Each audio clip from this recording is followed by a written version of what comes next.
Protesta sa Iglesia ni Cristo gitapos karong adlaw mato ni INC General Evangelist Bienvenido Santiago. Si Santiago ni anunsyo pinaagi sa usa ka video statement sa ilang Eagle News nga ang INC ug ang gobyerno nagkaistorya na ug nagkabot sa maayong kasabutan. Ang mga miyembro sa INC gisugdan ang ilang protesta sa Department of Justice niadtong Huwebes tungod sa aligasyon nga si Justice Secretary Leila de Lima nag-apil-apil sa mga isyu nga giatubang sa INC.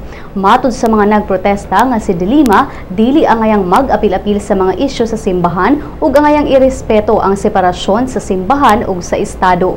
Kahinumdumang gitaktak nga ministro nga si Isaias Samson Jr. nisang atong reklamong serious illegal detention batok sa INC Leadership Council.